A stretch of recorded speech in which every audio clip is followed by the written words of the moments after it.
Muy buenos días. Bienvenidos todos a la escuela dominical. Los niños suben a la escuela muy nutrida, cada vez más nutrida la escuela. Y los grandecitos conmigo. Hoy es 22 de febrero de 2026. Bienvenidos. Que el Señor nos bendiga. Bien. Bueno, vamos a hacer un leve, digo leve porque siempre vamos a tener que interactuar con los emperadores asirios y los reyes de Judá. Entonces, vamos a hacer un receso temático o subtemático de los reyes asirios, que como ustedes se dieron cuenta, esos 4 reyes o emperadores asirios eran supremamente influyentes en todo lo que tenía que ver con el territorio conocido en aquel momento, la Mesopotamia y la Canaán.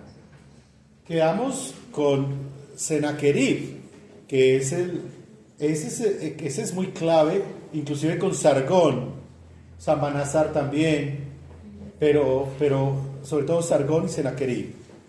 Entonces, vamos a dejarlos allá estacionaditos, allá, no tanto tiempo, porque lo que vamos a hacer es que vamos a ver hoy un tema que es clave y crucial, y después vamos a mirar la interacción más detalladamente de esos emperadores con los reyes de Judá.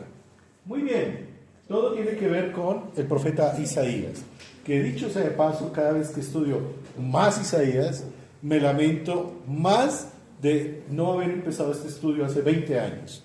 Realmente es algo fascinante, y aunque lo estudiaba, quedaba limitado, sobre todo porque en aquel tiempo no estaba todavía la investigación historiográfica y arqueológica como está ahorita, y tampoco lo que se llaman los desarrollos de las escuelas de pensamiento historiográficas de la Biblia, lo que se llama historia sagrada, que es el área de dominio. Entonces hay unos baches que a veces uno dice, no, espera, tengo que estar seguro de lo que enseño. Pero qué chévere este estudio. Vamos a adelantar un poco y vamos a ir aquí a esta figura, y le vamos a dar cierre a esta figura. Acá, le vamos a dar un cierre. ¿Listos? Que el rey Acaz, el rey malo. ¿Bien? Y vamos a buscar entonces, digámoslo aquí, en el segundo de Crónicas 28. En la segunda Crónicas 28, y le damos un cierre hoy.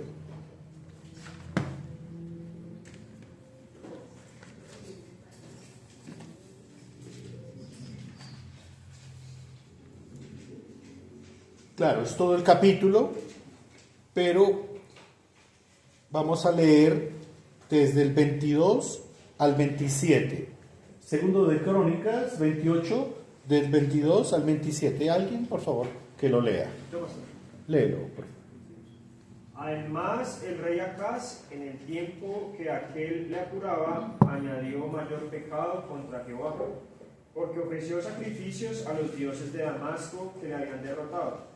Y dijo, pues que los dioses de los reyes de Asiria les ayuden. Yo también ofreceré sacrificios a ellos para que me ayuden. Bien que fueron estos su ruina y la de todo Israel. Además de eso, recogió Acaz los utensilios de la casa de Dios, y los quebró y cerró las puertas de la casa de Jehová, y se hizo altares en Jerusalén, en todos los rincones. Hizo también lugares altos en todas las ciudades de Judá, para quemar incienso a los dioses ajenos, provocando así a ira a Jehová, el Dios de sus padres.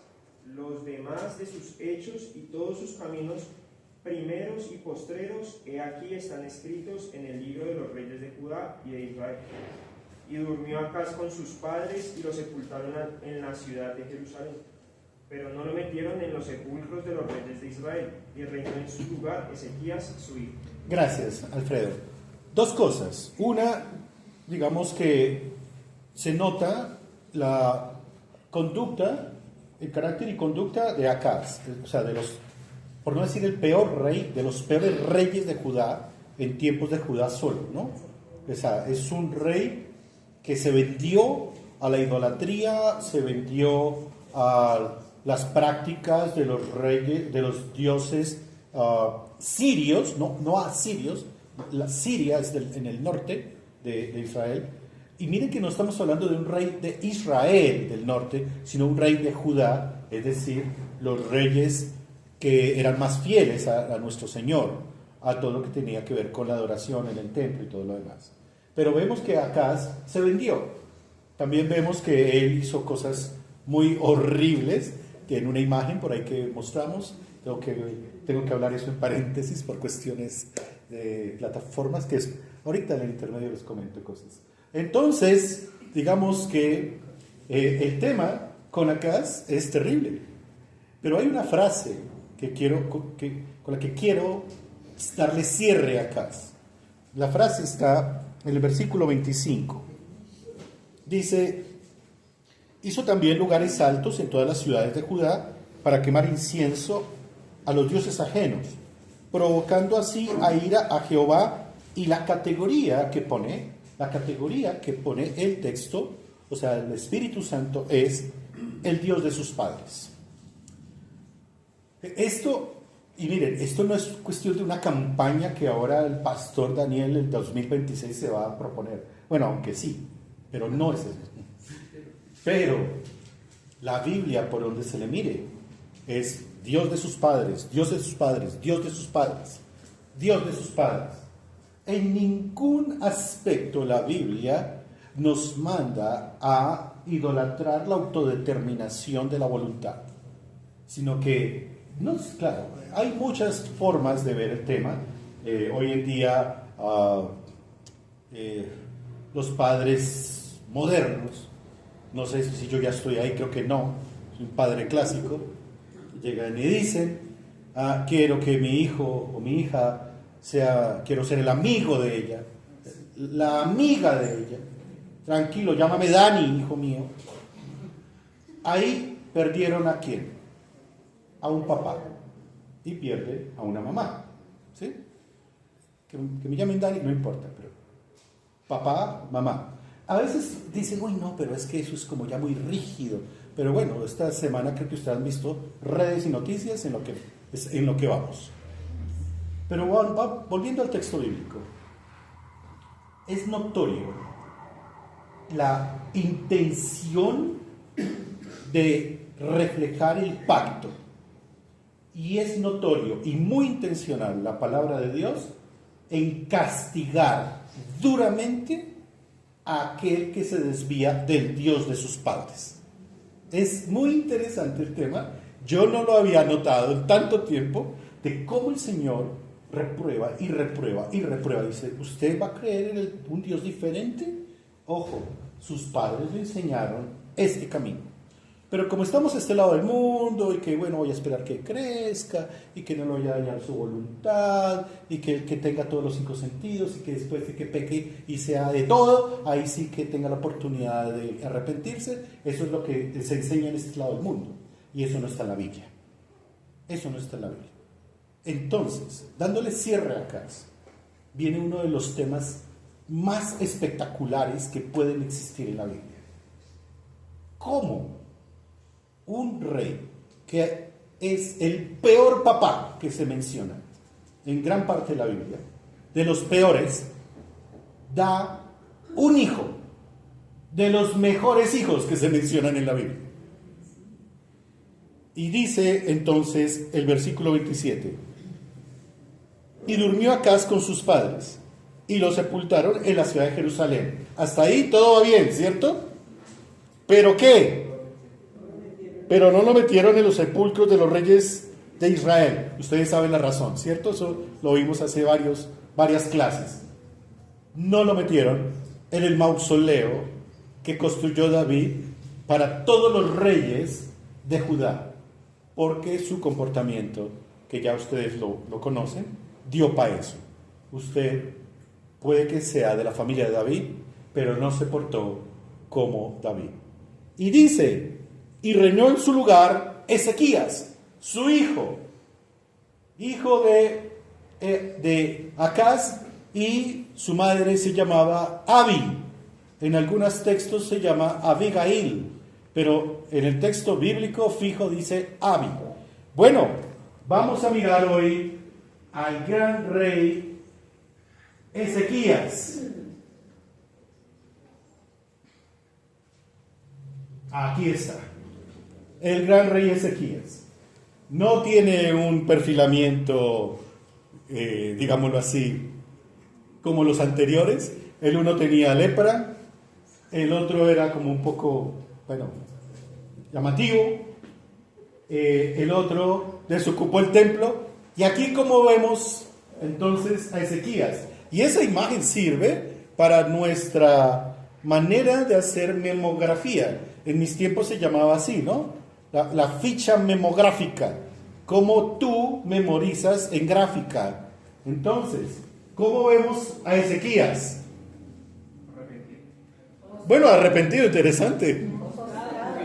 Orando, humillado, sensible. Ahí está el punto. Postrado, de rodillas, postrado. No es que otros reyes de Judá no lo hicieran, pero es que esta es la característica de Ezequías. Postrado. ¿Era un llorón? No. ¿Era frágil? No. ¿Era un debilucho? No. Era uno, voy a decirlo así, un super líder. Y cuando super líder es que él encontraba su fuerza en esta posición. Ahí, postrado. Ingeniero, arquitecto, rey, soldado, ingeniero, arquitecto, estratega, pero fuera de todo eso, un hombre postrado. Pero eso no llegó así de la noche a la mañana, ¿no? O sea, que nació postrado, no. Pero realmente tenemos que mirar, vamos a apagar luces, y miremos textos. Obviamente que es el de los reyes que más se habla en los textos sagrados. Y bueno, obviamente también dentro de la arqueobiografía, como se dice hoy en día, es lo que más se ha encontrado de Ezequías. Vamos a 2 de Reyes 18. Y años 716-687. Y vamos a 2 de Reyes 18. Y dice, reinado de Ezequías. Muy bien, alguien que me ayude con versículos 1 al 4. 2 de Reyes 18, 1 al 4. Yo. Hazle. En el tercer año de Serás, hijo de Ela, rey de Israel, comenzó a reinar Ezequías, hijo de Acaz, rey de Judá. Cuando comenzó a reinar, era de 25 años y reinó en Jerusalén 29 años. El nombre de su madre fue Abi, hija de Zacarías. Hizo lo recto ante los ojos de Jehová, conforme a todas las cosas que había hecho David su padre. Él quitó los lugares altos y quebró las imágenes, y cortó los símbolos de acera, e hizo pedazos la serpiente de bronce que había hecho Moisés, porque hasta entonces le quemaban inciensos los hijos de Israel, y la llamó Neustán, que se llama cosa de bronce. Voy a mostrar una diapositiva, pero se me quedó un título ahí, después lo borro. Esta se llama Comunión con Dios y Reforma Religiosa. Es el primer, como hay tanto material de Ezequías, lo he colocado en varios títulos, y vamos a ver lo primero, la comunión con Dios y la reforma religiosa. Lo que leyó Patricia, ¿qué notan ahí? En 2 de Reyes 18, del 1 al 4. Lo primero, que resulta que empezó a reinar ¿de cuántos años? 25 años. Y dice que reinó en Jerusalén ¿Eso es harto tiempo? Si a veces 4 años de un gobierno parece eterno, perdón, lo digo así. Pues 29, pero 29 de un buen reinado es muy poquito. Entonces, a lo primero que tenemos que darnos cuenta, fue tan buen rey que lamentaron su muerte. O sea, a diferencia de Acaz, que como que decían, ¿y a qué hora le va a llegar el turno a este hombre? Ezequías, la gente lo amaba. Sí, dentro del marco de su vida, de su biografía, sí vamos a ver un bache. El tema de David igual, el gran rey, ¿no? David es el gran rey, sobre todo Israel. Pero hay un bache, o varios.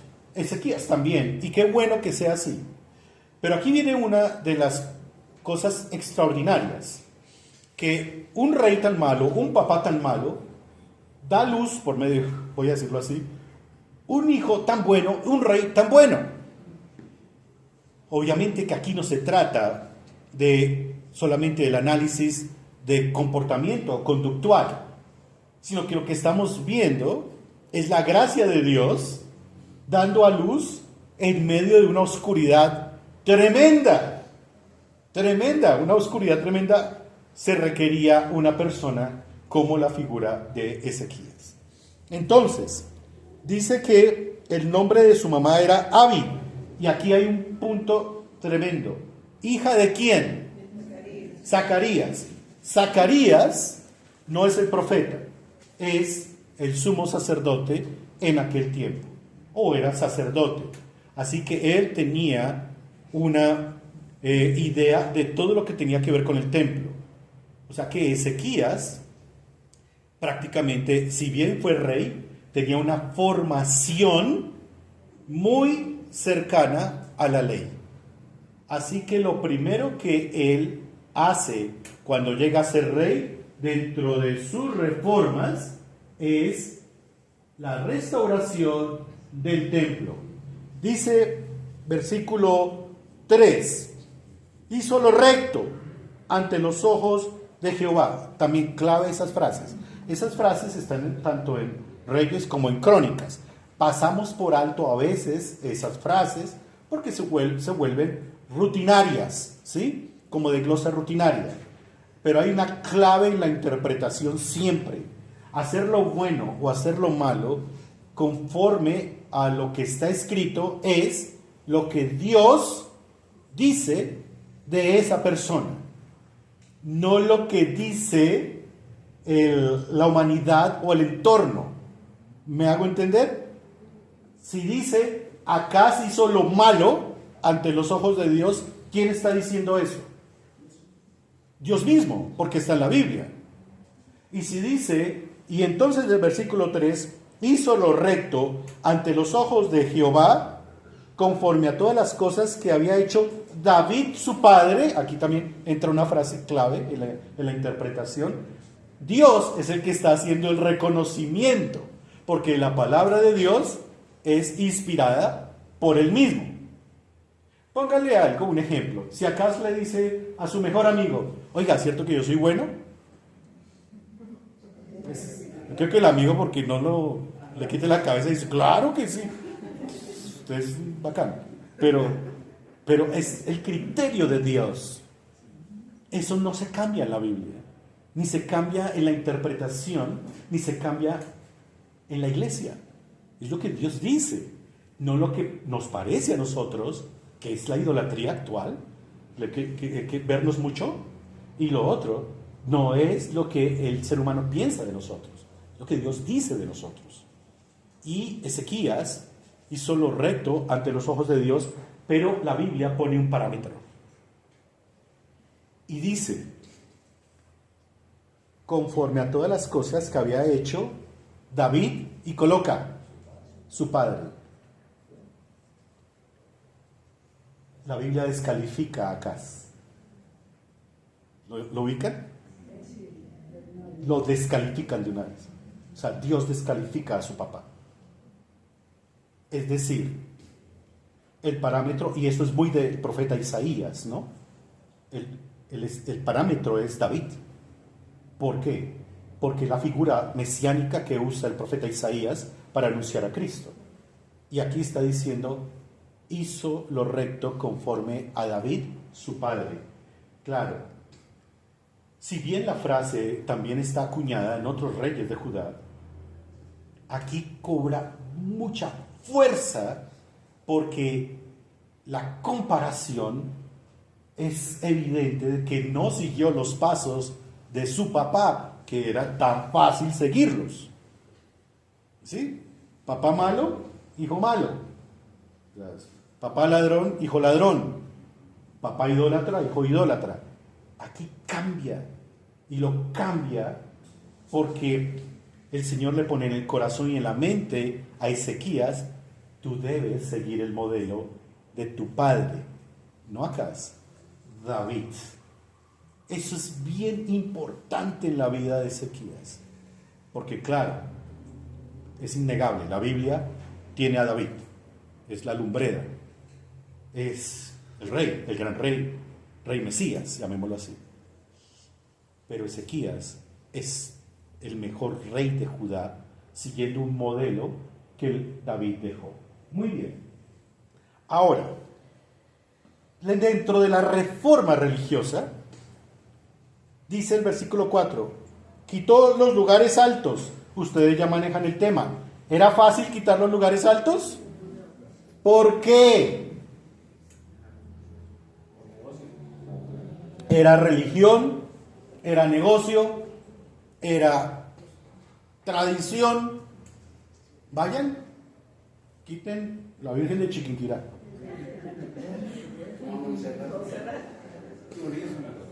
Sí, claro. Vayan bueno, es que yo siempre hablo del catolicismo porque es nuestro entorno, pero hacia el lado protestante también hay cosas que uno dice, uy, caramba, también por ese lado. Entonces, los quitó. ¿Qué se requería para quitar los lugares altos?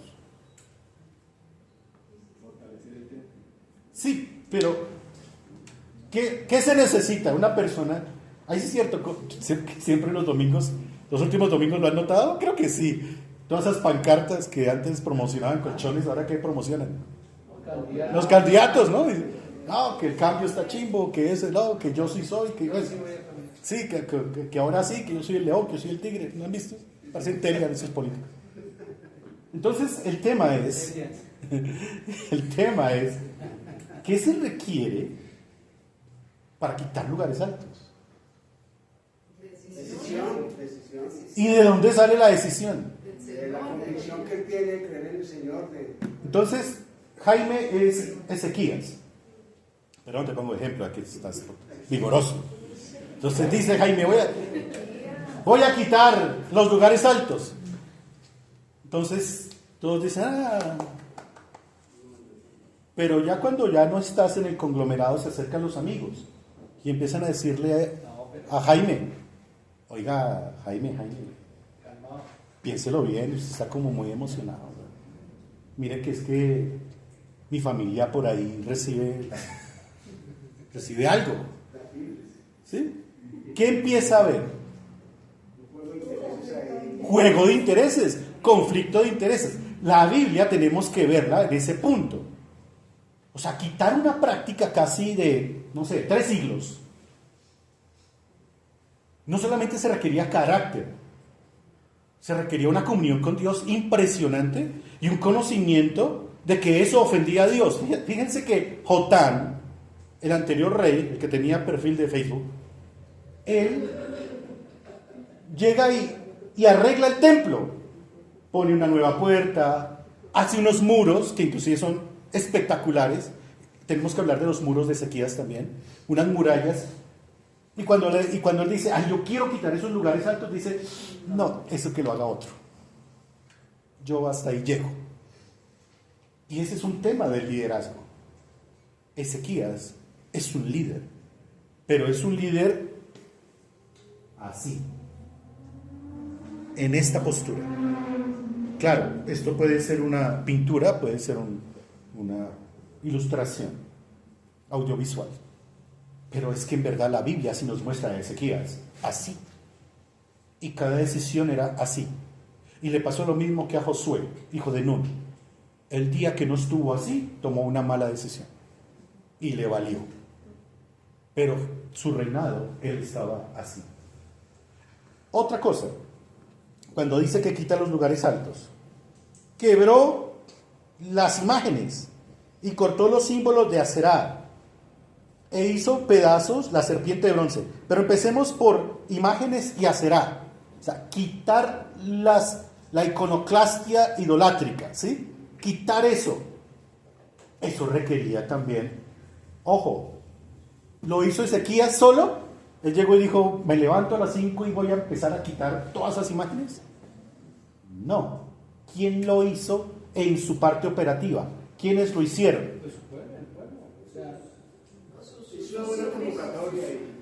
Sí, pero la convocatoria, ¿qué requiere? O sea, Ezequías llega y dice, vamos a quitar los lugares altos.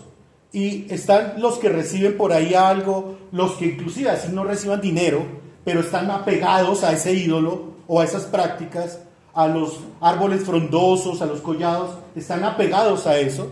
Ellos no van a hacer eso. Exacto, pero espera. Pero también está, dicen ustedes, el pueblo. Pero el pueblo dice, oiga, pero es que yo estoy acostumbrado a ir a los lugares altos. Entonces la convocatoria, la primera convocatoria, ¿a quién la hizo? Exacto, Mari. A su círculo cercano. Un líder como Ezequías tomaba la decisión, claro, es innegable, él se arremangaba, pero tenía que convencer a un círculo pequeño. Y ese círculo pequeño tenía que influir en un círculo más grande. Y claro, me adelanto al tema dentro de 4 domingos. Pero todo el pueblo de Judá, todo Jerusalén, no solamente era Ezequías que estaba así, sino toda Jerusalén. Pero el primero que empezó fue él.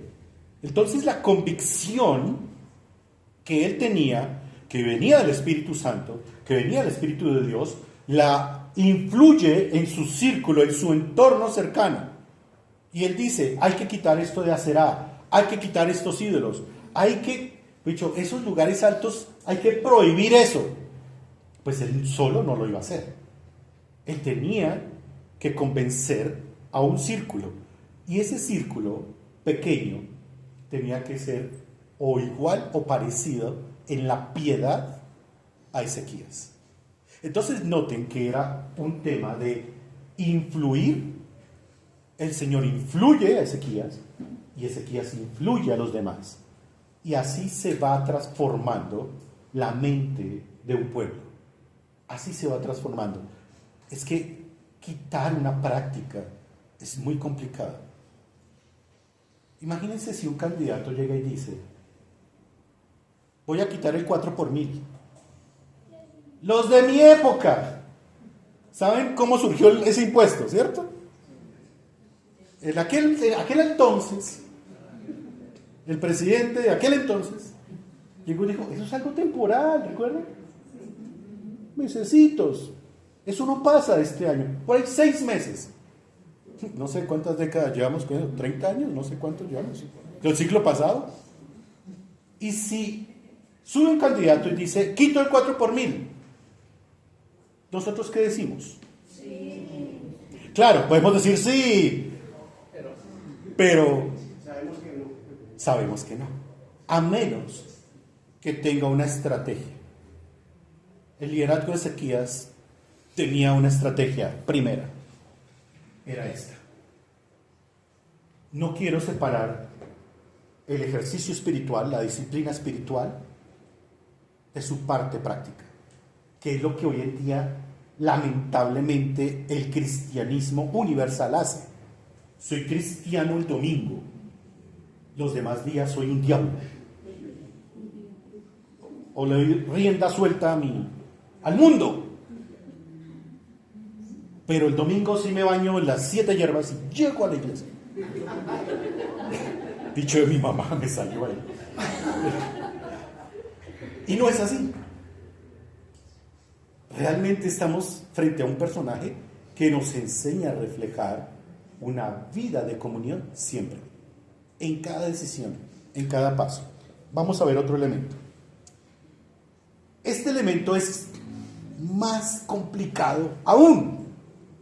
¿Recuerdan lo de la serpiente de bronce? A ver, nárremelo rápido, está ya por ahí en números. Pero nárreme rápido lo de la serpiente de bronce y eso que estamos hablando de Moisés. ¿Qué fue lo que pasó? Estaban en el desierto y ¿qué sucedió? Salieron serpientes venenosas, mordían y la gente se enfermaba y algunos morían. Moisés se acerca al Señor y dice: Señor, ¿qué hacemos? Esto está lleno de víboras, serpientes. Entonces dijo: construye una serpiente de bronce y que sobresalga en el campamento. Cuando entonces sea mordida una persona por una serpiente, que esa persona mire a la figura de bronce y que se salvará, se sanará, no morirá. Listos. Prescripción que tenía, o sea, ahí sí es cierto, tenía un origen y tenía una caducidad. ¿Sí? Un origen y una caducidad. Eso es como cuando estás en un tratamiento médico y te dicen: esta pastillita, tómesela por 2 meses. Pues lo de la serpiente de bronce terminó su vigencia ¿cuándo? Cuando pasaron el Jordán. Perfecto. Cuando pasan a Canaán. Ahí ya qué serpiente de bronce, que nada, ya todo está dentro del territorio de la tierra prometida. No se requiere la serpiente de bronce porque no hay serpientes del desierto. Ya no existe esa parte. Pero se cargaron la bendita serpiente. Se la pasaron. Perdón. Mira, es que dentro del gremio de historiadores casi todos hablamos así. El doctor Vergara, de Diana Uribe, todos somos así. Pasaron la serpiente. Y resulta que, ¿qué hicieron con ella? La vuelven ídolo. ¿Y qué sustento le dan? Que fue un elemento usado. Pero ¿cómo vamos a quitar la serpiente si la hizo el mismísimo Moisés? Si la hizo el mismísimo Moisés. Oiga, no, estamos locos, ¿sí? La podemos idolatrar, inclusive, perdón, con respeto, este cartón y hojas. Pero esto es la Biblia.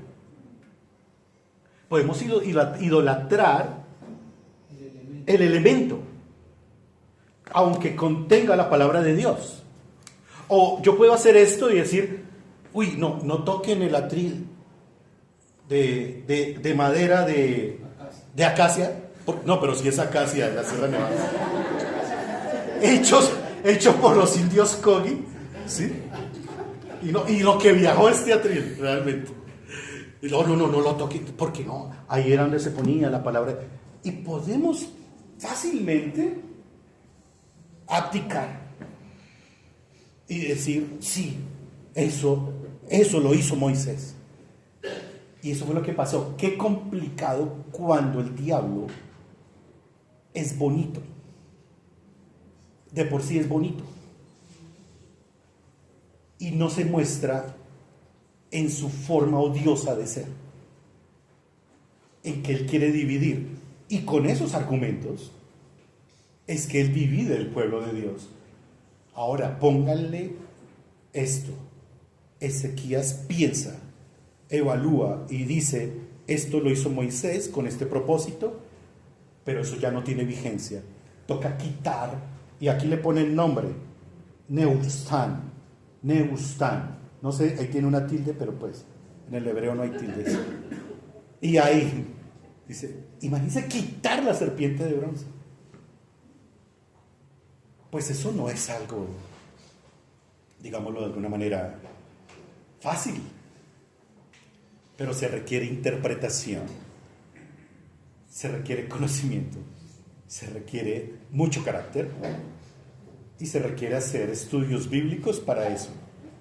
Perdón la cuña, Reunión de varones, reunión de damas, reunión de jóvenes, para entender ese punto. Y que cuando se quita, la cosa esté tranquila. Ese liderazgo de Ezequías, ¿ya ven cómo empezó? No fue fácil. No fue fácil. No se trataba solamente de cuestiones económicas. Se trataba del aferramiento del corazón de Judá en elementos que eran idolátricos, así tuvieran apariencia de piedad. ¿Me la cogieron, cierto? ¿Preguntas? Restaura el templo, el culto y restauración del ministerio levita y sacerdotal. Destruyó los lugares altos, quebró las imágenes y la serpiente de bronce que el pueblo adoraba, Nehustán. Pero ojo, restaura el templo, el culto. Esto es importante porque, si quieren, leamos del 5 al 8, por favor, si alguien me ayuda. Del 5 al 8. En Jehová Dios de Israel puso su esperanza, ni después ni antes de él hubo otro como él entre todos los reyes de Judá, porque siguió a Jehová y no se apartó de él, sino que guardó los mandamientos de Jehová, que Jehová prescribió a Moisés. Y Jehová estaba con él, y donde quiera que salía, prosperaba. Él se rebeló contra el rey de Asiria y no le sirvió. Hirió también a los filisteos hasta Gaza y sus fronteras, desde las torres de las atalayas hasta la ciudad fortificada. Gracias, Vani. En Jehová Dios de Israel puso su esperanza. Ni después ni antes de él hubo otro como él. Es que es único. Y dice, entre todos los reyes de Judá. La caracterización de Ezequías, vuelvo y digo, como hay tanto contenido de él, toca hacerla con tanto cuidado, con un cuidado tan especial, que nos toca titular cada aspecto. Aquí, el aspecto de comunión, o sea, dependió de Dios. Sigue el aspecto de culto. Tumba los lugares altos, quita la serpiente, restablece el templo, ya lo vamos a ver cómo. Bueno, ya no hoy, de pronto otro domingo. Y hay algo clave. Los levitas y los sacerdotes. Pues claro, Acaz cerró el templo y lo desvalijó. Y los levitas pues quedan obviamente a merced de ser empleados, de que alguien le dé trabajo o comida mendigando, porque recuerden que los levitas recibían de los hermanos. Y el ministerio levita es de lo más sufrido que existe dentro del marco de lo que vemos tanto en el tema de Asiria y de Babilonia. Por eso, clave interpretativa, vuelvo y digo, estos son, siempre hay llaves. La interpretación de las escrituras en su hermenéutica tiene llaves. Cuando ustedes lean, ojo, Esdras y Nehemías, que son el retorno, ustedes se van a encontrar con un listado de nombres. Y en ese listado de nombres, esos listados son levitas. Y uno dice, ¿por qué será que la Biblia se pone en esas listas? Las listas tienen razón de ser. Pero bueno, ahí, digamos, redondeo la clase porque tengo que abrir un tema y es más denso. Ahí se le abre boca de Ezequías. Fíjense, Senaquerib, el gran emperador asirio.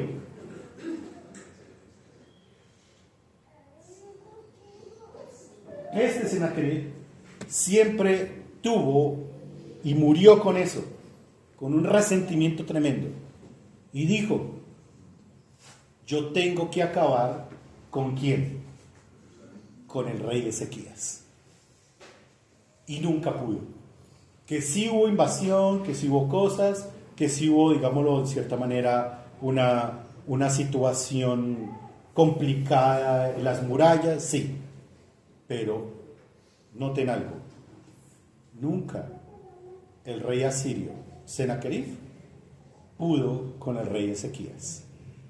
La vida de Ezequías y todo lo que las decisiones no solamente tenían una presión interna, tenían una presión externa. De ahí que el profeta Isaías, con esto cierro la clase, estuvo acompañando a Ezequías siempre, siempre, y Ezequías le tomaba consejo, menos en una ocasión. Y ahí fue cuando dijo Isaías, pero ¿por qué no me consultaste? Y él dijo, lo lamento, pero eso lo veremos después. ¿Preguntas? ¿Listo? Dale. Pastor, es que quería saber si la serpiente de bronce tenía como un lugar especial, o le hicieron como un tipo de altar, o estaba como en el templo. Sí, en los Reyes Malos la metieron en el templo. Los Reyes Malos. Ok. Y tenían como un tipo de ritual, iban y hacían como sacrificios también, o era solo como un tipo de adoración. Pero lo estás respondiendo. No, o sea, no era una cuestión solamente de... Ustedes notan la práctica católica romana, es algo muy interesante. Creo que se hace todavía, que algunas personas católicas romanas pasan frente a un cementerio o frente a las puertas de una parroquia y se santiguan. No fue eso. Había convocatoria. O sea, era un ídolo más. O sea, se quedaron con esa imagen de, Sí. que la serpiente No, salvaba. nunca vieron que la serpiente representaba a nuestro Señor, o sea, al Mesías. Es que, miremoslo así, Ali.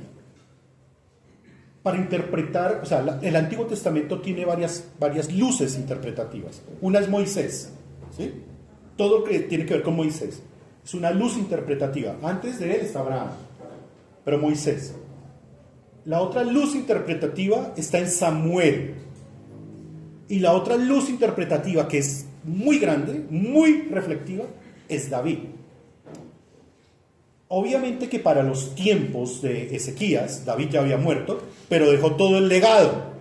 Por eso dice que él es el fiel hijo de David, Ezequías. Devolverse a lo que Moisés hizo ceremonialmente, en un momento en que Dios dijo, esto es lo que tienen que hacer en el desierto, es traer algo como si nosotros trajéramos, y con obviamente respeto para antropólogos y sociólogos y todos los logos, traer algo precolombino y ofrecerle culto. Y yo ya soy cristiano. ¿Sí? ¿Sí me la captan? Seguir adorándolo, o sea, sol, la luz. Que sí, pero hay cosas aún sutiles que uno dice, espere, por ese lado no. Cuando tuve el tema del año pasado, el de herpes zóster, alguien me dijo, váyase a un parque y abrace el árbol. Perdón, lo digo así. Posiblemente entre ustedes hay alguien con esas convicciones. A mí no me va a sanar el árbol. Me sana nuestro Señor. Por algún tratamiento, posiblemente sí me recargue contra un árbol. Pero yo no voy a poner la fe en el árbol, porque ahí sí yo estaría haciendo lo mismo del árbol frondoso, que es una esperanza falsa. ¿Sí me la captan? Porque eso lo vimos en las conceptualizaciones. Eso no es. Fíjate que son sutilezas. Pero el árbol sirve para oxígeno, sirve para sanar cosas, para sombra, sí, claro. Pero Dios por medio de esa creación. David. Lo anecdótico entonces es que pues esa serpiente viajó a la época de los jueces, la tuvo el mismo David, el mismo Salomón. Estuvieron esa cuatro. interpretativa que tú dices. Sí, claro. Pero la sacaron ya post Salomón. Ahí la sacaron. Claro, es que fíjate esto, David. Jeroboam pone dos imágenes, una en el norte y otra en el sur. Nadie se atraviesa la frontera.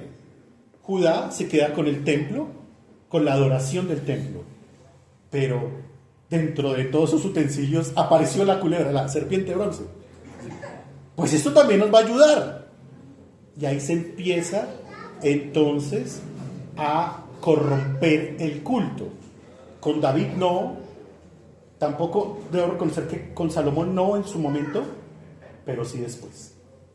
Eso es muy interesante lo de la serpiente de bronce. Mari, y terminamos. Es que como que el hombre siempre ha buscado como herramientas, ¿cómo se llaman?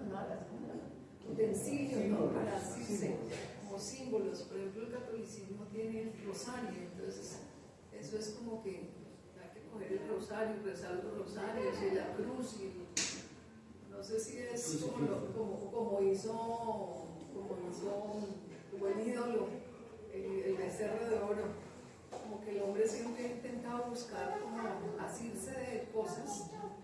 Claro, porque el concepto de idolatría se llama paganismo. Y la definición de paganismo es culto a la tierra. Y todo lo que haya en la tierra. Todo. Este frasco, alguien puede decir, oh, el frasco de plata del pastor. No, pues no sé qué será. Oh, eso, sí. Lo que haya aquí, incluyendo seres humanos. O creación animada, que también es las mascotas, el sol, el agua, ¿sí? Pero el ser humano sí tiene esa tendencia. Y claro, por eso tenemos que cuidarnos. Porque aún nosotros siendo hijos de Dios, redimidos, salvados, cristianos, tenemos tendencias idolátricas. Claro, eso sí es eso. Esa es nuestra lucha. ¿Cómo diferencia la idolatría de la adoración? Una cosa que es rara porque es lo mismo. No, es que la adoración es el culto. La veneración. Sí, La veneración. sí, claro, es el culto. Pero no se requiere un culto como este. Solamente que a ti te digan, oye, mira, creo que tú tienes esto. Y si tú reaccionas mal, analiza. Alison. Aquí dialogando surgió una inquietud y es, cuando estaba el rey David, ¿no se adoraba esa serpiente? Porque No se registra. Y hay una razón. Porque solo estaba el arca. No había templo. El templo lo hizo Salomón. Y solamente estaba el arca, que eso sí lo registra también. Lo registra tanto Samuel como Crónicas, pero sobre todo Samuel registra voy a hablar como mexicano, transportación, el traslado de Hebrón a Jerusalén del arca. No se mencionará. ¿Por qué? Porque David dice, ¿cómo es posible que el arca del Señor esté en una tienda? Y por eso él, toda su campaña, toda su vida militar, todo su reinado, su anhelo fue construir el templo, los croquis, material, todo lo tenía David. Dios dijo, no, lo hará tu hijo. Pero ese es un punto clave. ¿Y la tienda se refería al tabernáculo? No, era una tienda, era una enramadita. Sí. Gracias, hermanos, hasta ahí. Chao.